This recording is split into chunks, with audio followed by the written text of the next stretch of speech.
हे आहे मालवणचे चिवला बीच. समुद्रकिनारी गेल्यानंतर वेगवेगळ्या राईड करायची तर तुम्हाला आवड असेल आणि स्क्युबा डायव्हिंग करायचं जर तुम्ही विचार करत असाल तर हा व्हिडिओ शेवटपर्यंत नक्की बघा. स्क्युबा डायव्हिंग करताना कोणकोणत्या गोष्टी फॉलो केल्या पाहिजेत किंवा स्क्युबा डायव्हिंग करताना माझ्यासोबत काय घडलं हे जर तुम्हाला बघायचं असेल तर व्हिडिओ शेवटपर्यंत नक्की बघा.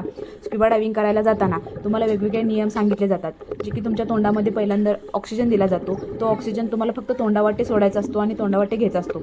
जर तुम्हाला समुद्रामध्ये असताना काही प्रॉब्लेम आला तर तुम्हाला थंब हे साईन द्यायचं असतं आणि जेव्हा तुम्हाला काही प्रॉब्लेम नसतो तेव्हा तुम्ही छान असं साईन देऊ शकता.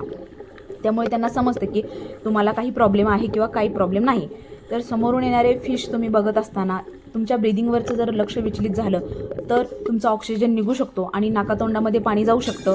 कानावरती मोठ्या प्रमाणावरती प्रेशर येऊ शकतं. त्यामुळे तुमचं ब्रिदिंगवरचं लक्ष थोड्याही प्रमाणावरती विचलित न होऊ देता तुम्ही ते ब्रिदिंग व्यवस्थित करून तुम्ही स्क्युबा डायव्हिंग तुमचं सक्सेसफुली करू शकता. जर तुमचं लक्ष विचलित झालं तर तुमच्या नाकातोंडामध्ये पाणी जाऊ शकतं, ऑक्सिजन निघाला तर मोठ्या प्रमाणावरती प्रॉब्लेम होऊ शकतो. त्यामुळे तुम्ही ही गोष्ट नक्की लक्षात ठेवा जेव्हा तुम्ही स्क्युबा डायव्हिंगला जाता. तेव्हा स्क्युबा डायव्हिंगला जात असताना जर तुम्हाला असं वाटत असेल तर तुम्हाला पोहता येत असेल तरच स्क्युबा डायव्हिंग करता येतं, तर नाही. जर तुम्हाला पोहता येत नसेल तरीही तुम्ही स्क्युबा डायव्हिंग करू शकता किंवा पोहता येत असेल तरीही तुम्ही स्क्युबा डायव्हिंग करू शकता. फक्त तुम्ही स्क्युबा डायव्हिंग करायला जाताना तुमच्या कोणतीही मुवमेंट करू नका, तुमचे हातपाय वगैरे हलवू नका.